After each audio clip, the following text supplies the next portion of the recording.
안녕하세요. 앞으로 최소 5년간은 집값이 하락하는 걸 면치 못할 것 같습니다. 특히나 2023년에는 10명 중에 8명이 집값이 내릴 거다라고 생각하네요. 전셋값도 10명 중에 7명이 내릴 거다라고 전망한답니다. 한두 명이 아니라 저렇게 많은 사람들이 전망한다라는 건, 시장을 저렇게 보고 있다라는 건, 시장이 저렇게 흘러간다라고 해석을 해도 무방할 것 같습니다. 지난 5년간 집값이 너무 많이 올랐죠. 문재인 정부 기간에 집값이 올라도 저렇게 많이 오를 수가 없었다라고 봅니다. 집값이 오른 이유가 여러 가지가 있을 겁니다. 유튜브, 가짜 전문가들, 온갖 건설업계, 시행사의 가짜 관련 업계들, 가짜 놈들이 펌프질하고 분위기 조장해서 200층, 300층 얘기하고 빌라 거지, 전세 거지, 영끌, 뭐 벼락 거지 이런 얘기들을 온갖 얘기들 혐오스러운 얘기들을 다 꺼집어내서 집을 사라고 자극하고 흥분해서 도장 찍게 만들었죠. 그런 식으로 집값을 올리고 사기치고 뒤통수 쳤었습니다. 게다가 문재인 정부 때 문재인 대통령이라고 하는 이가 부동산 거품을 방치해버렸죠. 정책을 내놓는다고 얘기했지만 정책을 남발했고 그 남발했던 정책을 보면서 관련 업계 종사자들이 비웃었습니다. 대통령을 비웃고 정부를 비웃었죠. 그걸 믿었던 순진한 국민들은 다 뒤통수를 맞았죠. 그러다 보니까는 국민들의 원성이 하늘을 찌를 정도였죠. 제가 이제 뻔하게 계속해서 드리는 말씀이 있습니다. IMF 정부 김영삼, 건국 이래 최고의 부동산 거품 문재인 이전에는 노무현이었죠. 근데 지금은 문재인으로 이제 업데이트가 됐습니다. 오죽하면은 언론 뉴스에 부동산 전세 사기에 판을 깔아준 게 문재인이었다라고 얘기하는 뉴스가 나올 정도죠. 근데 그런 뉴스가 나와도 문재인 전 대통령은 그냥 한마디도 못한 처진 거죠. 너무 많은 폐악질들이 있었다라고 저는 생각합니다. 적어도 부동산 관련해서는 말이죠. 다른 쪽을 얘기하는 거 아닙니다.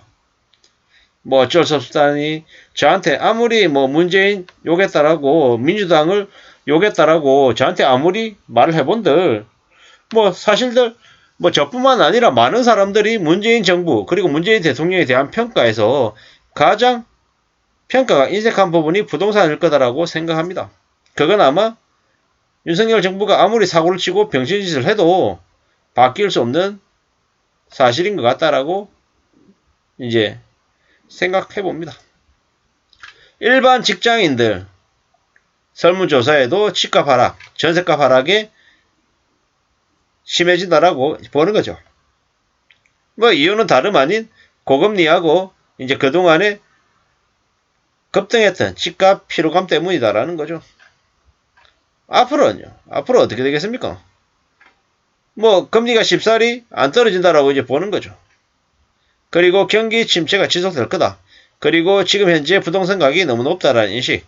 그리고 부동산 대출 규제에 따른 부담. 뭐 이런 것들이 이제 부동산 가격 하락의 전망 이유라고 합니다. 뭐 상승 이유도 있다라고 하는데요. 상승 이유는 규제 완화 기대감, 그리고 경기 회복 기대, 금리 인상 기조 둔화, 전월세 상승 부담으로 인한 매수 전환, 뭐 개발 호재 이렇게 얘기하는데요. 뭐 정부 규제 완화한들 실제로 집값 상승에 여파를 못 줄 것 같고요. 경기 회복 안 될 것 같고 금리 인상 기조가 둔화 안 될 것 같습니다.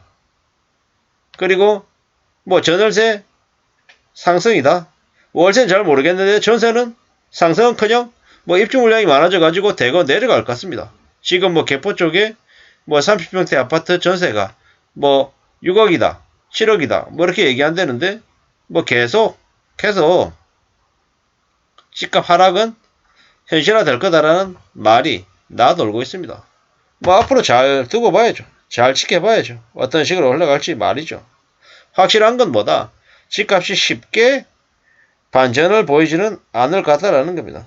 그게 이제 우리가 이제 받아들여야 될, 이제 냉정하게 지켜봐야 될 모습인 것 같습니다. 앞으로 우리가 살아가는 삶이 좀 많이 힘들고 많이 빡빡할 것 같습니다. 그걸 당연시하고 지내야 될 것 같습니다. 뭐 집값 상승이 전망된다고 얘기한 놈들 말 하나도 믿지 마십시오. 그런 놈들 다 사기꾼이고 가짜다라고 보면 맞겠습니다. 뭐 전세 가격도 마찬가지로 이제 전세 대출 이자 부담 때문에 전세 수요가 줄어들 것이다. 뭐 상대적으로 월세를 더 선호하게 될 거다라는 거고요. 전세 가격 또한 지난 몇 년간 너무 많이 올랐다라는 거죠. 그리고 임차 보증금 반환 리스크도 있다라고 해서 뭐 전세를 덜 선호하게 될 거다라고 이야기합니다. 집값 상승은 안 믿는 게 좋겠다라는 거고요. 월세는 상승하고 하락이 팽팽하답니다. 보합이 한 3분의 1 정도 되고. 왜겠냐? 월세 가격이 하락할 거다라고 전망하는 이유는 월세 물량이 증가라고 얘기하고, 또 그 다음으로는 전세 수요 지속으로 월세 수요가 감소할 거다. 뭐 이런 얘기들이 됩니다. 뭐 상대적으로 뭐 월세 가격이 상승할 걸로 전망하는 이유, 금리 인상에 따른 전세 대출 부담으로 월세 수요가 증가할 거다. 뭐 이게 좀 더 현실성, 설득력이 있는 얘기 같습니다.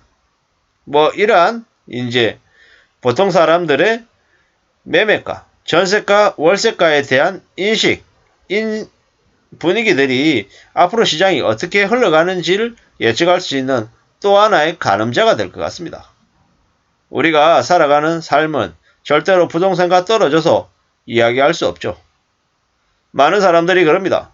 집값이 오르면 출산율이 떨어진다. 그리고 집값만 좀 낮아져도 많은 청년들이 결혼하고 가정을 이뤄서 살 수 있을 텐데, 이런 얘기들을 합니다. 취업 문제, 일자리 문제와 부동산 문제, 그리고 교육 문제, 이 세 가지만 해결하면 대한민국에 걱정이 없다. 이렇게 얘기할 정도인 거죠. 교육 문제 영원히 풀리지 않는 숙제, 그 다음이 부동산, 그 다음이 일자리, 취업이죠. 이건 전부 다 뭐하고 관련이 있습니까? 보통 사람들의 일상과 관련이 있다라고 보면 맞을 것 같습니다. 앞으로 우리가 맞이하게 될 부동산 시장은 꽤 참혹하고 꽤 잔인할 것 같습니다. 참혹하고 잔인한 건 많은 빚을 진 이들이 무리하게 부동산을 지고 있는 사람들, 그들에게 해당되는 말일 거죠. 그리고 집주인들이 그렇게 부동산 때문에 힘들어하면 세입자들은 뭐 괜찮다, 아무 일 없다, 이게 아니라는 거죠. 전세금 반환 문제나 여러 가지 문제가 같이 생기기 때문에 걱정이 안 될 수 없다라는 겁니다. 마음 같아서는 연착륙이 되기를 바라는데, 실제 현실은 연착륙이 아니라 급하강이 돼서 꽤 오랫동안 낮아져 있는 가격으로 쭉 지속이 될 것 같은 우려가 생깁니다. 아무쪼록 저나 여러분들의 일상에 큰일이 없기를 바랄 뿐입니다. 감사합니다.